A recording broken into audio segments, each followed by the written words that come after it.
Le cancer en astrologie, de la carapace au temple. Eh bien, bonjour à tous, c'est Alias sur la chaîne des aspirants. Aujourd'hui, on part à la découverte du signe du cancer. Je suis très content de faire cet épisode étant donné que c'est mon ascendant. Donc, on aura beaucoup de choses à se dire. Donc, tous les cancers et ceux qui ont de fortes teintes de ce signe, installez-vous confortablement. On va passer un bon moment. Alors, comme à notre habitude, maintenant, on va parcourir le signe à travers les 3 degrés astrologiques. Alors, le premier degré du cancer se nomme le réceptacle inconscient, le deuxième degré, l'économie lunaire, et on finira par le troisième degré, que je nomme le temple de lumière. C'est parti. Alors, le premier degré du cancer, le réceptacle inconscient, dans le premier degré, on va définir de manière globale le cancer. Alors, j'apparente ça à un bassin émotionnel, un canal astral émotionnel au sens général, une exposition incroyable au plan astral qui est le plan des émotions. Alors d'un point de vue zodiacal, le cancer est ce qu'on nomme la porte des hommes. C'est là où l'incarnation finit de s'établir pleinement, avant l'exposition ensuite de cette personnalité en Lion, son exposition et son dernier peaufinement, mais c'est là où la vie commence réellement à germer. Avant, en Gémeaux, on avait, si vous voulez, la conscience, ce qui est la grande différence entre les animaux et les humains, c'est qu'on a conscience de nous-mêmes, de notre condition, de notre situation. Et c'est un peu ça le cancer, la porte des hommes, c'est là où on s'incarne en tant qu'homme, groupe humain. Ce que ça donne le cancer, c'est une énorme exposition émotionnelle, une hypersensibilité qui est réelle.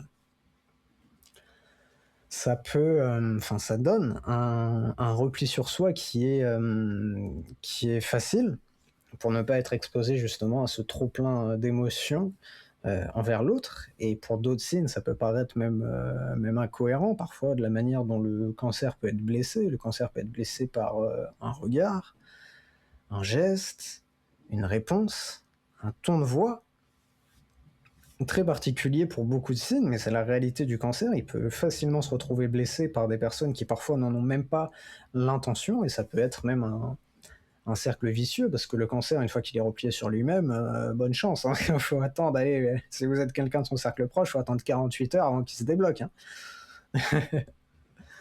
Et ça peut être un cercle vicieux, parce que le cancer, durant ces 48 heures, il va pas dire le pourquoi du comment il est comme ça sera à l'autre de deviner qu'est-ce qui va pas, mais l'autre n'avait pas mauvaise intention au début. Attention à ça, les cancers, ça peut ruiner des relations, et d'autant plus en relation amoureuse. Autre chose, ça peut donner un sentiment de peur, parfois d'anxiété. Beaucoup de cancers sont anxieux parce qu'on est constamment sur nos gardes, parce qu'on a une exposition émotionnelle tellement intense. C'est comme s'il y avait une vigilance interne de dire c'est quand la prochaine vague émotionnelle, c'est quand. Donc on sort la carapace, on se blinde, et pour être à l'aise, c'est qu'on installe des routines, on est un peu accro à notre zone de confort, et généralement ça va dépendre des personnes, mais ça se traduit par la famille directe, les amis proches, une ville, une maison, des habitudes, manger à telle heure, faire telle routine. Très important, les routines pour la stabilité mentale du cancer, c'est primordial. Mais ça donne aussi, en fait, toute cette sensibilité, toute cette capacité de porter autant d'émotions. En retour, ça donne une capacité d'amour incroyable.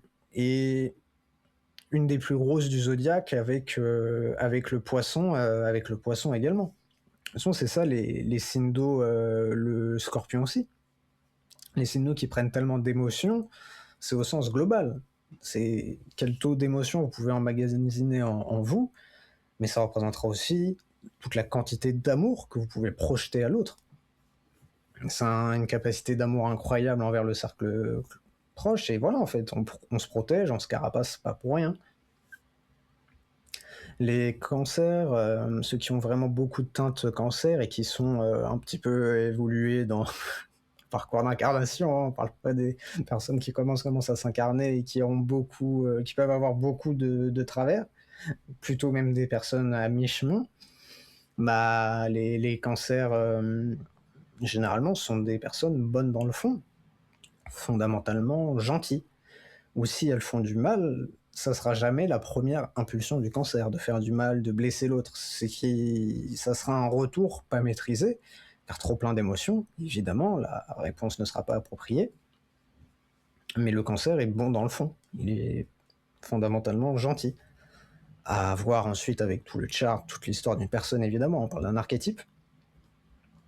Ce que ça peut donner aussi, c'est, bah, vu que la Lune, dans sa nature, donc la Lune qui régit le cancer, est changeante. La Lune a des cycles très courts. Ça se traduit comment chez les cancers? Ce sont des émotions changeantes. Ben, en gros, quand le corps astral, le corps émotionnel n'est pas maîtrisé, beaucoup de cancers se reconnaîtront, on peut être triste à 13 heures et heureux enjoué à 15 heures, sans raison apparente. Mais c'est comme ça. Bon, par contre, si vous êtes heureux et triste en 5 minutes, là, faut consulter. c'est pas le cancer, c'est autre chose. Peut-être porté par le cancer, mais c'est autre chose. Il y a un truc à chercher, il faut consulter. Ce que ça donne, bah, surexposition émotionnelle ensuite à l'extérieur. Le cancer emmagasine les énergies alentour. Avant d'avoir travaillé profondément sur cela, bah, vous me mettiez dans un restaurant blindé, une salle blindée, mais j'en ressortais épuisé. Mettez dans un métro blindé, je pouvais sortir du travail ou même plus jeune des cours à 17h en ayant ça va, une bonne énergie, je ressortais du métro, limite, allez, 2 heures, j'allais me coucher. Ça, laisser le cancer dans une salle bruyante ou n'importe quel lieu public, bah, il en ressort épuisé. Et le truc, bah, c'est le cancer de premier degré n'a pas encore développé son mental. Du moins, c'est ça, son mercure dans la capacité à reconnaître et voir et se mettre en spectateur de son monde émotionnel. Donc il va s'identifier à chaque courant énergétique qu'il capte. Et à ce moment-là, l'hypersensibilité peut devenir un piège parce que vous captez tous les courants extérieurs.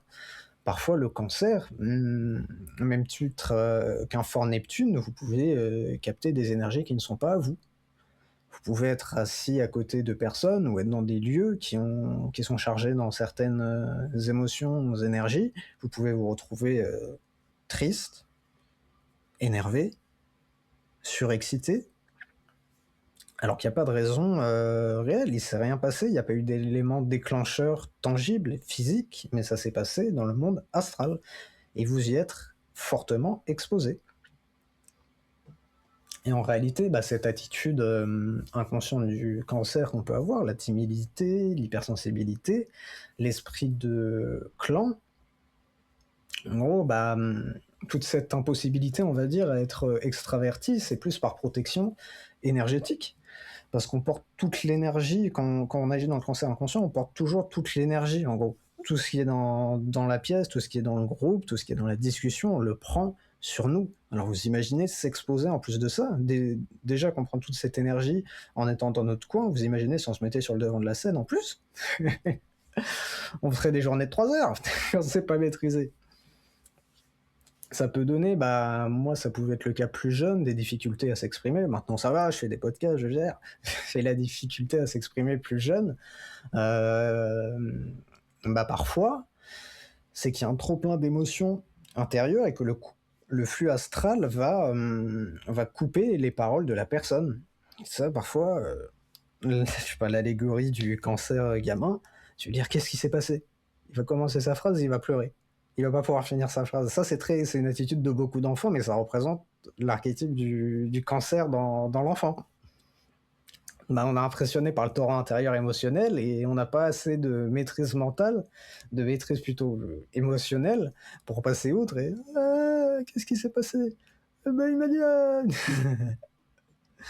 Après, bah, on peut un autre travers, on va dire, c'est pas méchant, c'est une attitude inconsciente, ça va être la protection dans le groupe, la famille, et il pourra se reposer, quand il a vraiment pas confiance en lui, le cancer, il peut se reposer sur ses proches, et c'est là qu'on va rentrer dans des dynamiques de dépendance affective, Parce qu'il faut imaginer le monde intérieur du cancer, en gros, c'est comme si c'était constamment comme un navigateur en mer, dans une mer torrentielle. Donc le danger, la grosse vague est toujours proche pour lui, et il lui faut un bouclier.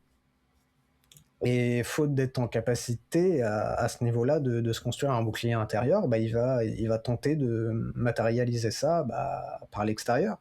Un attachement au clan, à sa famille, ses proches. Éviter d'être seul parfois pour certains cancers, même si le cancer aime la solitude, mais on va se dire être seul face à soi-même. Donc peut-être regarder les réseaux sociaux, toujours être en discussion avec des amis, avoir un appui extérieur pour combler ce manque de maîtrise intérieure lié à cette hypersensibilité. Hein. Le cancer est un navigateur des eaux astrales.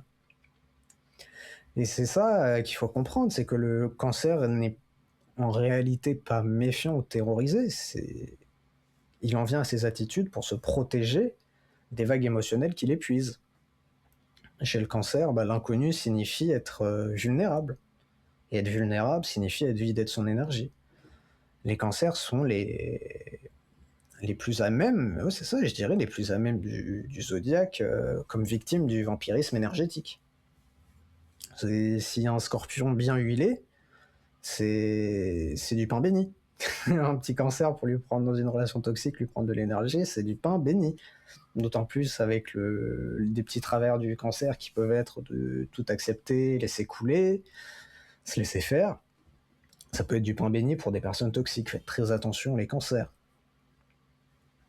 Et pour être en sécurité ensuite, contenir ses eaux intérieures, contenir une stabilité, le cancer ensuite on adopte une vie routinière, comme on l'a dit tout à l'heure, un environnement connu, des proches qu'on aime, les mêmes tâches, les mêmes sorties, et ça nous procure une stabilité. Pour certains signes, ça peut être chiant, mais nous, en fait, c'est pas chiant, c'est juste que on se fait submerger par la vague émotionnelle si on va trop dans l'inconnu, donc on se calme.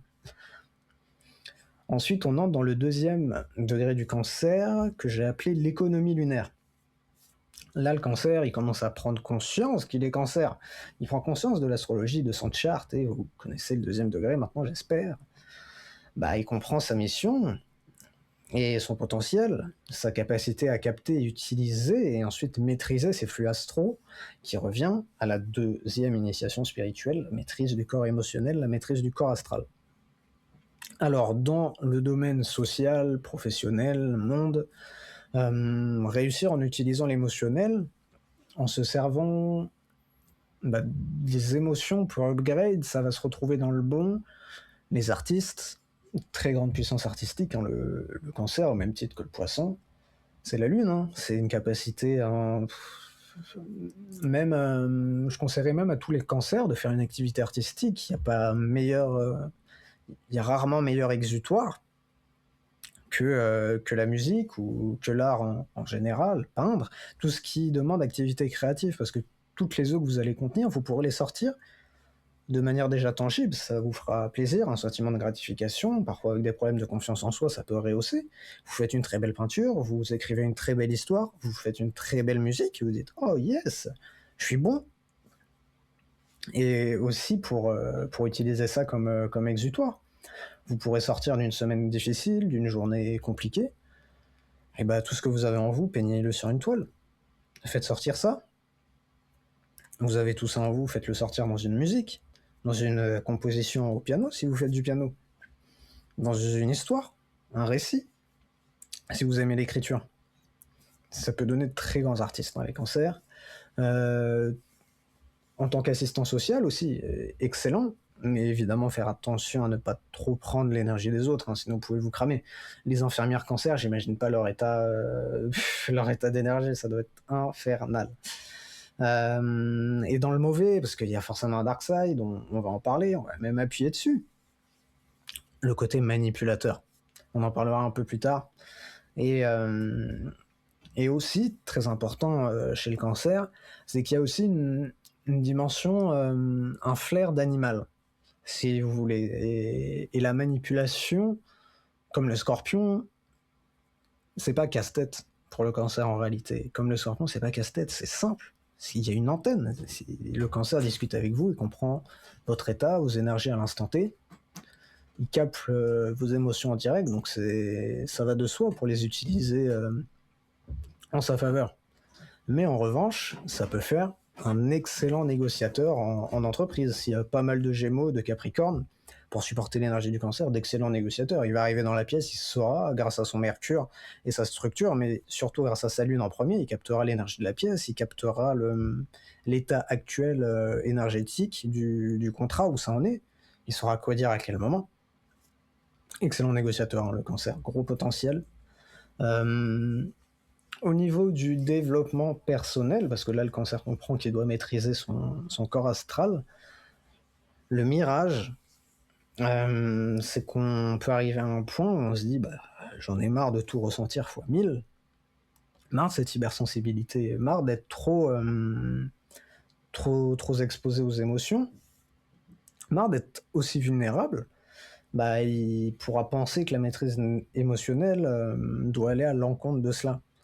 Et là, on va rentrer dans des phases dark, hein, ouais, clairement, c'est l'atrophie émotionnelle.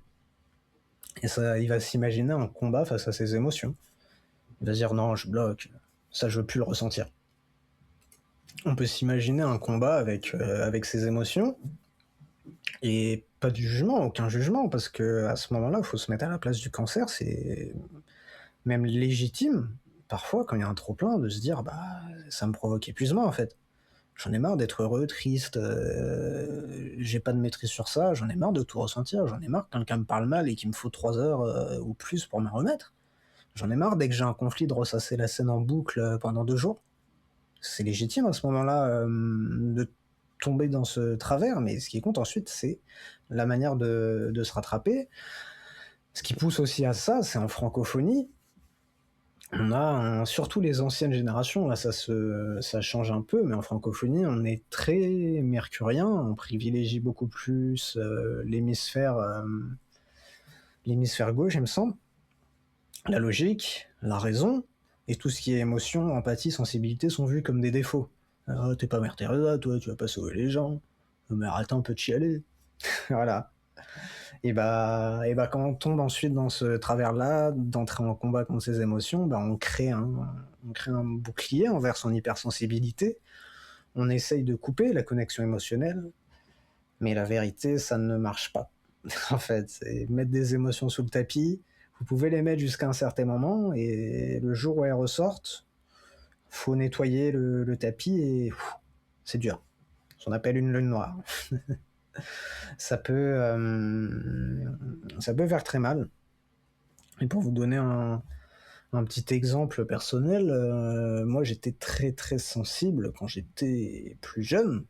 J'ai aussi un soleil en Sagittaire, donc j'étais pas submergé à H24 non plus, j'avais toujours un grand feu, toujours joyeux, j'étais pas dans le côté cancer, dépressif, anxieux, etc. J'avais cette part, mais j'avais aussi un grand feu qui me porte, et qui me porte toujours, Dieu merci.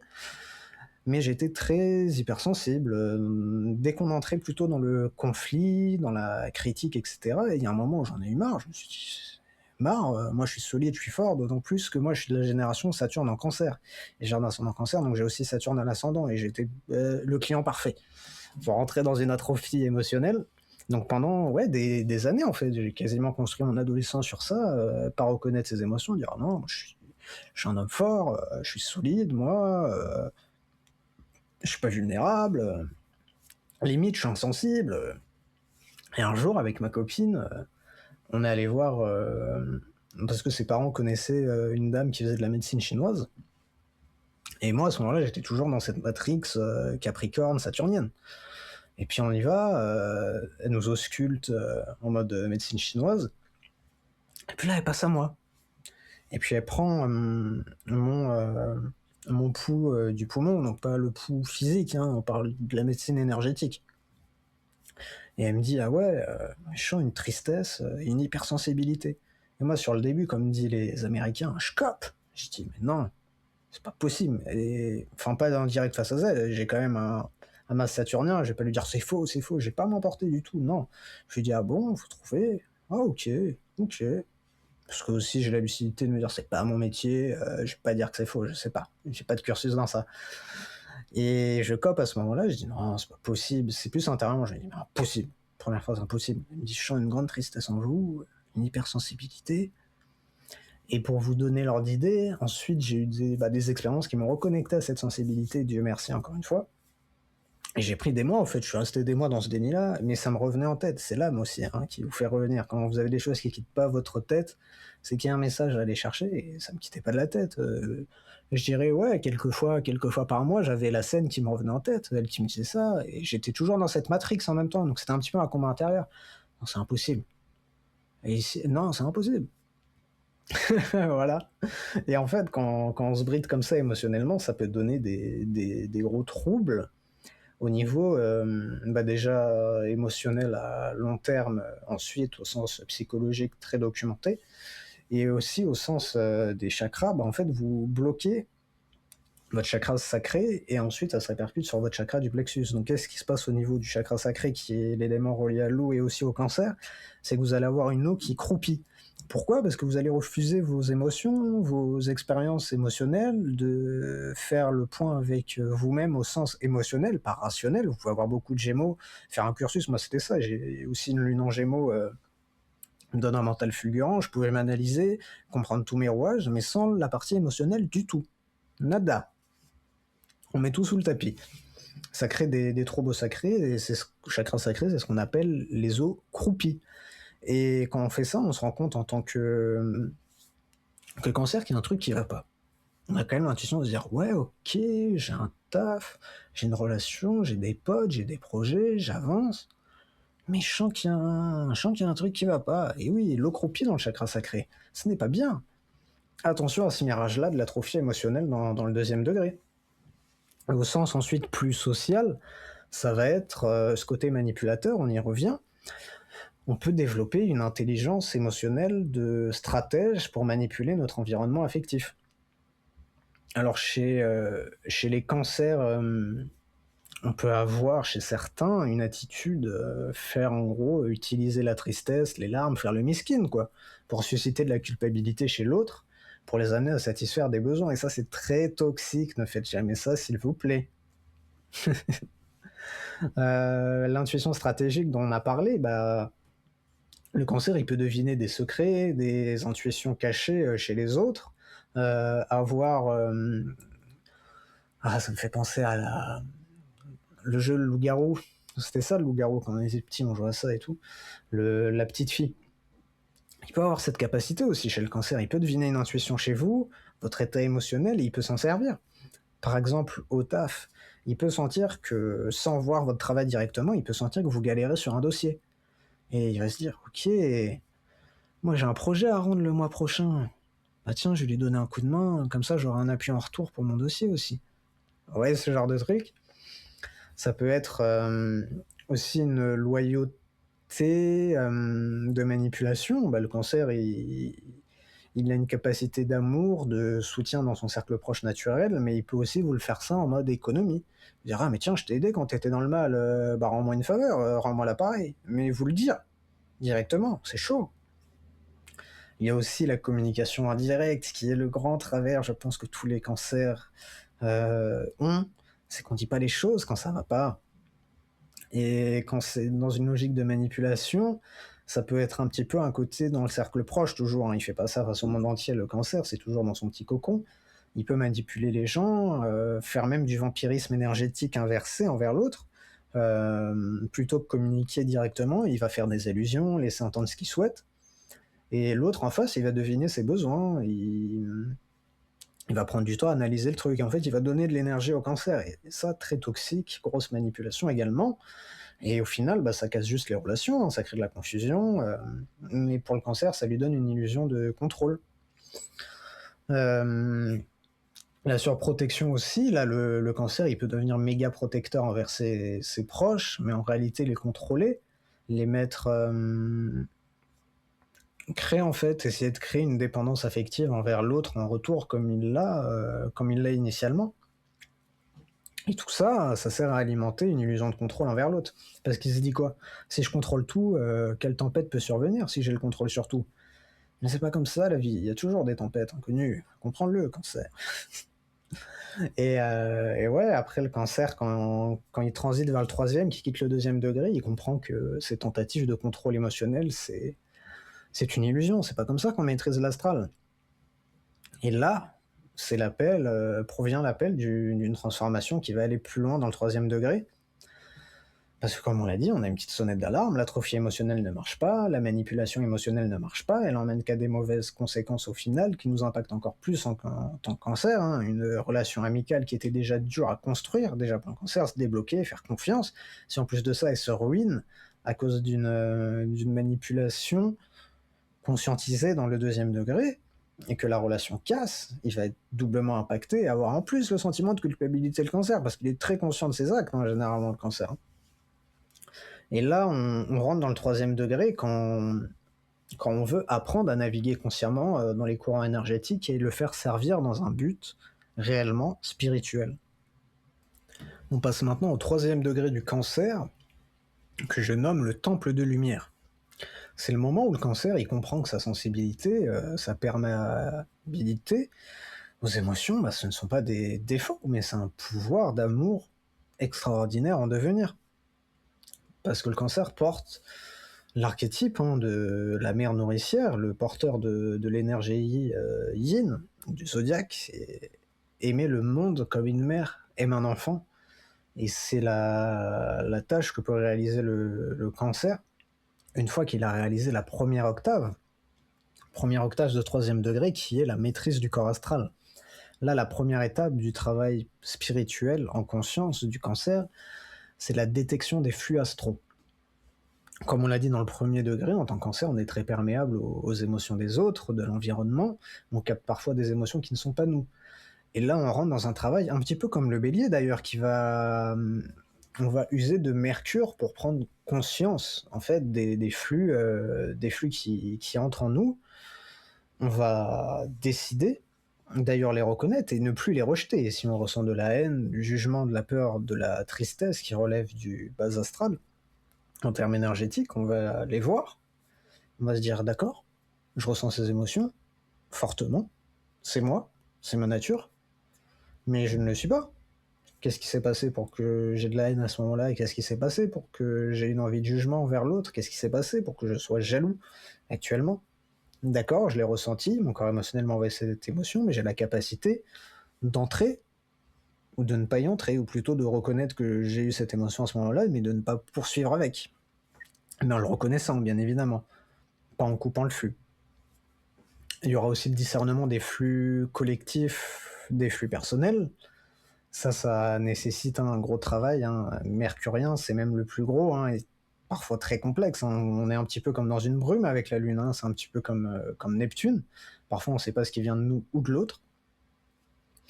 Et là, la grande compréhension, c'est que percevoir une émotion ne signifie pas l'être instinctivement, naturellement. Je perçois le flux astral de la tristesse, mais je suis pas triste pour autant. Ça a très bien été dans ma journée. Je sais pas, je suis entrepreneur, j'ai eu un nouveau client, j'ai fait un dîner avec mes meilleurs amis, je rentre chez moi le soir avant de me poser devant la télé, je ressens une émotion de tristesse. Je suis pas triste. Pourquoi j'ai continué dans ce truc de tristesse, de mélancolie, à me rappeler des trucs? Ça allait très bien ma journée.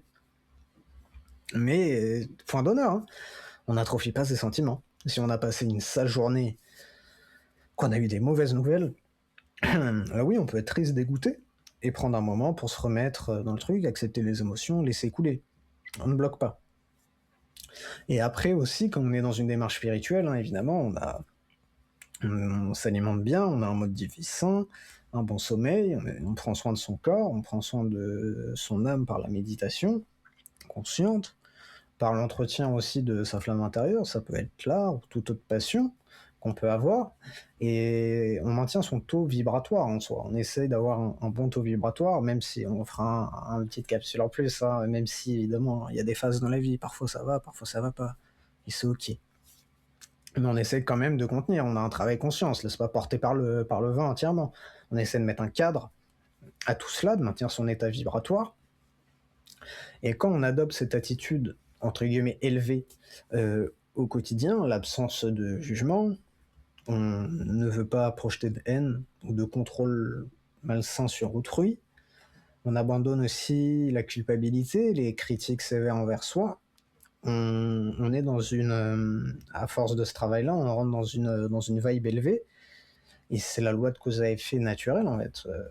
On produit du bon vient à nous. La loi de cause à effet, la loi du karma émotionnel instantané. Et là, le cancer comprend que se morfondre, ressasser les événements, en fait, ne sert à rien, hormis qu'on ne s'est pas conscientisé dans un travail d'anamnèse, etc. Ça sert à rien de se morfondre, en fait. On rentre dans des émotions basses et on attire ensuite des émotions basses.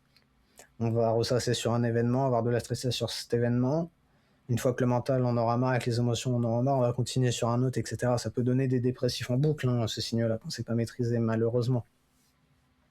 Et la deuxième étape de tout ce travail, c'est le contrôle des flux astraux, le choix de les utiliser ou non. On a appris à les reconnaître, maintenant on décide de les utiliser.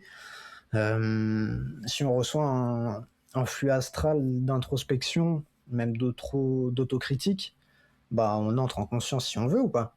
Est-ce que c'est une introspection saine? Est-ce que je dois me juger pour ça? Est-ce que je dois me sentir coupable ou pas du tout?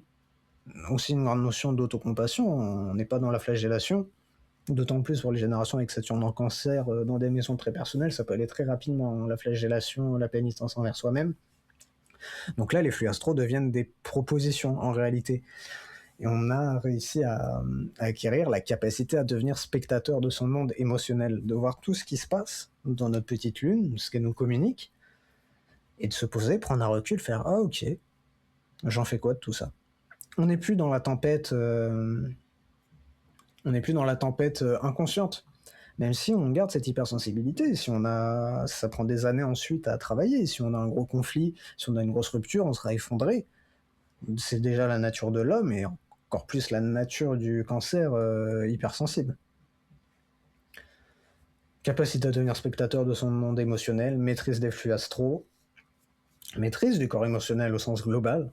Deuxième initiation pour ce cancer, qui nous fait entrer ensuite dans la deuxième octave, que je nomme l'incarnation du protecteur de la mère cosmique, parce que nos capacités intuitives et émotionnelles sont dirigées maintenant vers un intérêt supérieur.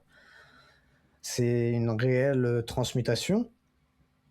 Dans le social, dans le rapport à l'autre, la capacité à entrer en l'autre, à discerner son état émotionnel, servira à l'aider. Évidemment, lorsque ce dernier est en demande de l'aide, attention au mirage du sauveur, pour le cancer, comme le poisson, on ne peut aider que celui qui souhaite être aidé. Ne pas se sentir investi d'une mission qui est en réalité malsaine, vous allez juste vous épuiser, mais quand la personne est volontaire, là oui, vous pouvez saisir son état émotionnel, les non-dits aussi, et là vous utilisez les cancers de votre douceur pour guider l'autre vers le bon chemin. Et vous avez la lune dans le chart, c'est relié à l'âme directe, donc l'âme qui emmagasine toutes les expériences, l'âme qui porte les valeurs hautes de compassion, d'amour, etc. Là où Neptune va un peu plus représenter la monade, le côté divin, la vision vraiment du tout, mais l'âme c'est plus le bagage de toutes vos émotions, de votre passé karmique, et de toute la puissance émotionnelle de l'être. Donc vous avez la capacité de recevoir des messages, d'être un grand canal spirituel, donc dans l'aide à l'autre, c'est excellent en fait. Vous captez le non-dit de l'autre et en plus vous avez l'âme qui vous dit quoi dire à cette personne, quoi faire naturellement pour aider le prochain. Ça, c'est le cancer sublimé. Après, pour certaines personnes qui sont appelées, ces capacités intuitives, vous pouvez faire du voyage astral, si la personne se sent appelée pour. Vous pouvez aussi être des grands auteurs dans le terme philosophique, émotionnel aussi. La capacité à capter des messages, des métaphores puissantes qui peut permettre aux autres d'aider l'autre sans interférer, évidemment pas de rôle du sauveur, sans interférer dans son chemin de vie, il fait ce qu'il veut, mais vous recevez le message, la phrase à lui dire, pour le transformer, il l'apprend s'il veut ou non, et vous avez cette capacité. Pour les personnes qui sont intéressées par la santé, des capacités de guérison exceptionnelles, ça reste la lune, on prend soin des autres, des excellents énergéticiens aussi, avec le cancer, c'est le signe pour ça, même titre que le poisson, La Vierge pour le côté pratique, pour mettre tout cela en place aussi avec Saturne, hein, tout ce qui est Saturnien, Capricorne aussi. Mais le côté émotionnel, de guérison pure, ah oui, c'est Cancer, c'est lunaire.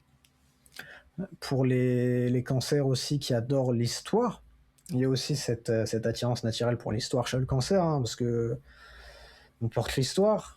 La Lune, comme on l'a dit, c'est l'âme, l'histoire, les bagages. On peut être intéressé naturellement par l'histoire, et pour les personnes qui sentent investies de cela, ça peut donner une capacité à naviguer dans les annales akashiques.